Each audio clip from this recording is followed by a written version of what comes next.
प्रणाम करै छी सब गोटे के। हम प्रियंका झा स्वागत करै छी अपन चैनल में। तो आइ हम बनेबे पनीर के बहुत ही स्वादिष्ट सब्जी, जेकरा कि बनेनाइ बहुत ही आसान है। और ई सब्जी अगर अहाँ जिनका भी बना के खुआ दै छियन, सब गोटे बहुत ज्यादा खुश भ जेता। तो चलू रेसिपी शुरू करै छी।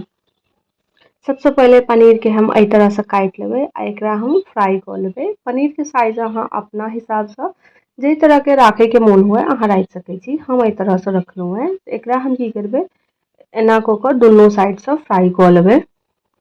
फ्राई हमरा ज्यादा लाल नहीं करे के छै, एकदम लाइट फ्राई करे के छै। कनी एमे डाल देबै रेड चिली पाउडर, हल्दी पाउडर और एकरा दोनों साइड से फ्राई कर लेबै, जैसे कि पनीर के कलर कनी बहुत ज्यादा सुंदर भ जाए। आब एहि पनीर के हम निकाल लेबै।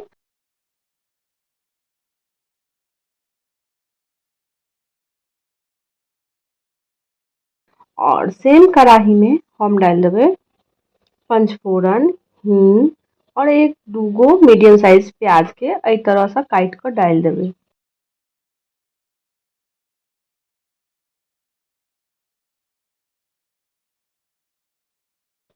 और एकरा मिक्स कर लेबै।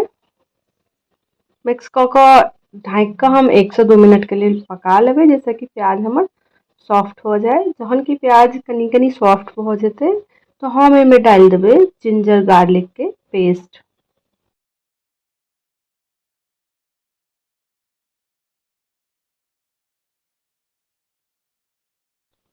अगर पेस्ट नहीं हुआ तो अहाँ ओकरा क्रश क के सेहो डाल सकै छी। और सबके बढ़िया से मिक्स कर देबै। आब एतो डाल देबै हम दूगो टमाटर के पीस क। अहाँ तो कद्दूकस पर घैस के सेहो डाल सकै छी, या अहाँ बारीक बारीक छोट छोट काट के सेहो डाल सकै छी। कियाकि टमाटर ओनाहु सॉफ्ट भ जाय छै, लेकिन पीस के देला से की होय छै, कनी रस बढ़िया लगे छै, देखो में गाढ़ सन के बनै छै। ओहि दुआरे हम पीस के डाललिए। आब एमे डाल देबै धनिया पाउडर, नमक, मिर्ची पाउडर, हल्दी पाउडर, गरम मसाला और सबके मिक्स कर देबै।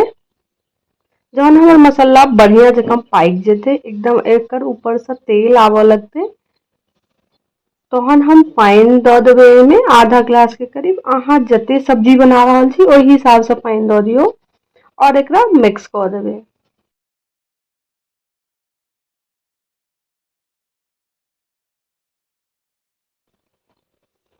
और एमे एक उबाल आवे देबै, तकर बाद हम एमे डाल देबै फ्राई केलहा सारा पनीर। और पनीर डालला के बाद हम एकरा मिक्स कर देबै। धनिया पत्ता और एकरा मिक्स क के 1 मिनट के लिए पका लेबै। हमर बहुत ही स्वादिष्ट सब्जी बन के तैयार है। तो अहूँ सब एहि तरीका से बनाओ। वीडियो पसंद हुए तो वीडियो के लाइक शेयर जरूर कर देबै। एंड हमर जे चैनल छै ओकरा सब्सक्राइब सेहो कर देबै। मिलै छी नेक्स्ट वीडियो में। तावे के लेल स्वस्थ रहू, मस्त रहू। बाय बाय।